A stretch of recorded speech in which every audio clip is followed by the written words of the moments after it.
Halo, shalom semua. Hari ini saya ingin menceritakan tentang penglihatan yang Tuhan berikan tentang lagu kesukaan Dia. Jadi waktu itu tahun 2021, waktu itu teman saya upload status WA ya, lagu-lagu anak indie. Jadi kalau lagu-lagu anak indie itu kadang kan kata-katanya aneh-aneh gitu kan. Nah saat itu saya ketawa ngeliat status teman saya. Nah saat itu saya nyeletuk gitu. Saya ngomong gini, Tuhan, lagu kesukaan kau apa sih? Nah abis untuk itu ya saya tinggal tidur gitu kan. Nah saat saat malam itu tiba-tiba saya bermimpi, jadi kayak ada suatu acara. Di acara itu tiba-tiba ada seorang wanita naik ke atas panggung ya, jadi di acara itu besar ya, saya nggak tahu pokoknya acara besar gitulah. Nah jadi di tengah acara itu ada panggung gitu kan. Nah ada wanita naik ke atas panggung, dan saat dia naik ke atas panggung dia nyanyikan sebuah lagu saudara. Dan lagu ini saudara, ku telah mati dan tinggalkan cara hidupku yang lama. Lagu seperti yang kau ingini ya. Jadi waktu dia nyanyi terus saudara sampai pertengahan lagu saya nggak tahu gitu kan. Nah ada suara bilang lagu kesukaan Tuhan. Nah saat itu saya langsung melek gitu kan. Nah saat itu saya tersadar dengan mata yang menangis saudara. Nah saat itu saya langsung doa kan. Saat itu saya langsung doa. Nah saat itu Roh Kudus ngomong, kenapa ini lagu kesukaan kesukaan dia gitu, kenapa ini lagu kesukaan Tuhan Yesus. Nah jadi lagu itu kan dijelasin tuh saudara, jadi ya bukan dengan barang fana dan mas perak. Jadi Tuhan tuh menilai kita itu bukan seperti dunia saudara. Dia itu menilai kita saudara memandang kita melebihi dari nyawa sendiri saudara. Dengan darahnya mahal ya, kita tahu dia selama 33 tahun dia menjaga hidupnya gitu kan, demi kita saudara. Ya sepatutnya masuk neraka saudara, tapi karena kasih anugerah dia saudara kita selamatkan. Dan hidup kita apa, ku telah mati dan tinggalkan cara hidupku yang lama. Dan situ Tuhan kasih tahu gitu, maksudnya ya masa lalu saya itu juga, saya seorang pemalu saudara, minder gitu kan. Uh, Pokoknya benar-benar inilah, masa lalu saya itu benar-benar buruk saudara gitu kan. Nah jadi ya Tuhan tuh udah balas saudara. Tuhan tuh udah tebus saya, udah tebus kita gitu kan, di kayu salib gitu dengan harga yang mahal gitu. Nah udah maunya Tuhan tuh kamu sudah mati, maksud saya yang lama itu sudah mati, sekarang saya yang baru gitu kan, hidup dalam Kristus. Ya kita tahu lahir baru ya, dimana kita jadikan manusia lain lah, hidup dalam pimpinan Roh Kudus. Nah itu ya maunya Tuhan udah, kamu kamu yang lama sudah mati gitu kan, bersama dengan aku bersalib dan bangkit untuk memuliakan aku. Nah dan terakhir saudara, Tuhan tuh jelaskan yang lagu itu kan bilang yang terakhirnya, jadilah padaku seperti apa yang kau ingini. Nah disitu ya itu sih paling ngena gitu kan. Disitu Tuhan bilang gitu, ya udah maunya apa, jadilah pada saya gitu seperti apa yang Tuhan ingini. Jadi ya maunya Tuhan ya udah berserah penuh, udah sepenuhnya sama percaya sama dia gitu. Walaupun ya kita nggak tahu gitu apa ke depan sedikit pun, walaupun kita pasti punya, ya kita punya favor, kita punya cita-cita. Nah tapi ya Tuhan tuh kasih tahu saya gitu, kau mau gak jadi seperti apa yang dia, apa seperti yang aku ingini. Nah situ ya saya bilang, Tuhan pokoknya saya mau lah, jadilah padaku seperti apa yang kau ingini. Nah itu saudara, saya sungguh terharu dari bagaimana Tuhan tuh hidup ya, bagaimana Tuhan tuh sayang luar biasa. Dia kasih tahu lagu kesukaan dia, dan dia jelasin bahkan lagu itu saudara. Dan benar-benar wah, pesan cinta banget saudara, itu luar biasa. Dan itu juga sebenarnya lagu pertobatan saya saudara. Jadi ya saya mengalami masa-masa kelam gitu kan, sempat yang namanya stres, ngomong sendiri gitu kan, mukul diri sendiri. Saya sempat kecewa sama Tuhan juga saudara.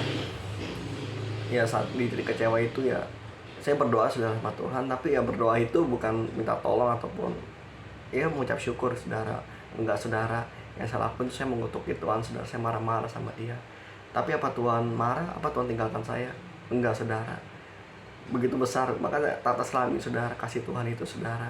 Makanya saya hidup sekarang ini saudara, yang sampai saya lakukan saudara, di luar pun saya lakukan banyak hal saudara. Saya mendoakan banyak orang, melayani banyak orang gitu kan.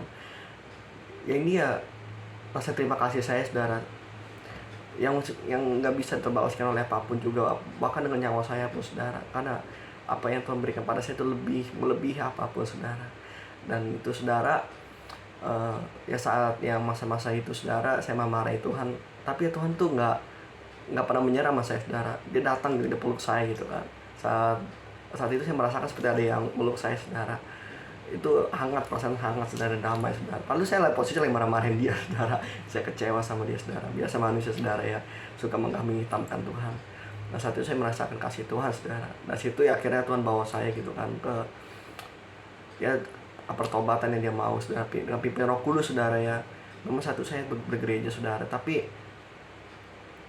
jujur, saudara, yang paling besar itu mentor saya itu terbaik itu Roh Kudus, saudara. Saya tidak dapatkan semua di gereja, saudara. Walaupun saya bukan bilang gereja tidak baik, saudara, tapi memang jujur kalau saya dapatkan itu semua pertobatan saya itu dari Roh Kudus. Dia mengajari saya cara mengampuni, dia mengajari saya cara apa, pokoknya dandani saya, saudara, dandani secara roh dan fisik, saudara. Dulu saya tuh gondrong, jenggot, kumis kemana-mana, saudara, tapi ya semua dandani sama Tuhan, saudara. Jadi ya sekarang, ya dulu tuh pokoknya parah, saudara, tapi sekarang Tuhan buat rapi, saudara, dan bisa bicara di banyak orang, saudara. Nah, ya saat itu, saudara, yaitu setelah saya berapa lama tobat, akhirnya dapat lagu ini, yaitu maunya Tuhan tuh dalam hidup kita, ya grandisannya Tuhan, saudara. Maunya Tuhan dalam hidup kita tuh grandisannya dia, saudara. Memang kita tuh dikasih free will, saudara, apa yang special gift lah untuk manusia, saudara.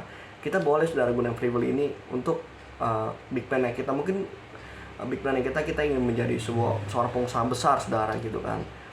Nah, nggak masalah, saudara, kita bisa gunakan free will kita itu, saudara, untuk menjadi pengusaha besar, asalkan hati kita taat, saudara, tetap erat sama Tuhan gitu, tetap nggak jauh sama Tuhan, saudara. Tuhan tuh pasti kasih, saudara.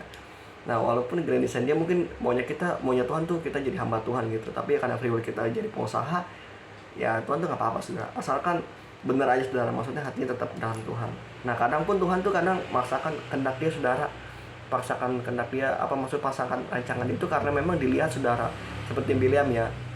Dia tahu di Bileam itu Tuhan ngomong gitu kan, karena sepemandanganku jalan yang kau tempuh itu menuju bahaya gitu kan, pokoknya bahaya lah. Tuhan tuh pernah ngomong tuh di Bileam. Nah, situ maka Tuhan kan pakai keledai gitu kan untuk negor si Bileam itu kan, untuk melamar si Bileam itu kan. Nah, itu seperti itu juga, saudara. Kadang Tuhan tuh lihat gitu, saudara, wah, jalan yang tempuh anakku ini bahaya. Yang free will kita, saudara, ingin pengusaha. Mungkin saat kita pengusaha kita bisa foya-foya atau ninggalin Tuhan, kita lupa Tuhan, jalan-jalan ke luar negeri. Makanya kadang tuh Tuhan paksakan, saudara, karena Tuhan tuh sayang sama kita. Dia tuh gak mau kehilangan kita, saudara.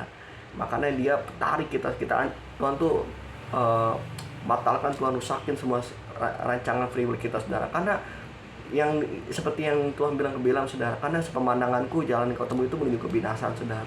Maka Tuhan tuh tarik kita, bawa kita kasih ke rancangan lebih baik. Itu grandisannya dia, saudara. Ya mungkin ya Tuhan ya rancangan untuk seperti itu, jadi hamba Tuhan, saudara. Walaupun kita tahu, saudara, Tuhan tuh gak pernah punya rancangan setitik pun. Tuhan tuh gak punya rancangan receh dan rancangan yang jelek buat anaknya. Selalu pasti big plan. Ya, seperti kita membuat sebuah prakarya, saudara, pasti kita menggunakan waktu yang terbaik, kita gunakan bahan terbaik, pokoknya yang terbaik lah. Jadi suatu waktu prakarya ini jadi, saudara, wah, pasti kan dilihat orang tuh, ya. Nah, saat dipuji-puji, pasti yang dipuji itu penciptanya, saudara. Wah, nih pasti pencipta orang hebat. Sama seperti kita, saudara, kita bejananya Tuhan, saudara. Kita ini surat terbukanya Tuhan. Nah, kita pasti dikasih big plan Tuhan untuk memuliakan dia. Pasti big plan yang besar, saudara, melebihi dari orang dunia. Jadi jangan takut, saudara. Mungkin saat ini kita mengalami apa yang tidak sesuai dengan rancangan kita atau planningnya kita, itu nggak apa-apa, saudara. Nah, kita minta Roh Kudus apa maunya kita tanya, saudara, karena Roh Kudus itu yang jujur, saudara. Karena daging kita ini penuh pembenaran, saudara. Daging kita ini pintar menutupi dosa, saudara.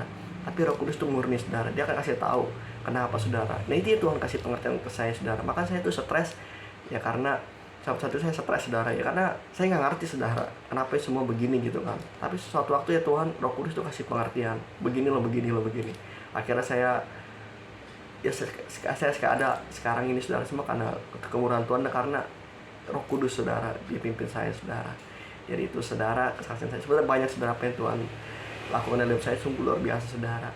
Tuhan itu berbantu Tuhan yang hidup, Allah yang dasar. Jadi jangan takut, saudara, karena Allah kita itu Allah yang hidup. Jadi pengharapan sungguh ada, masa depan kita tidak akan hilang, saudara. Terpujilah Tuhan kita, Tuhan Yesus Kristus. Terima kasih banyak.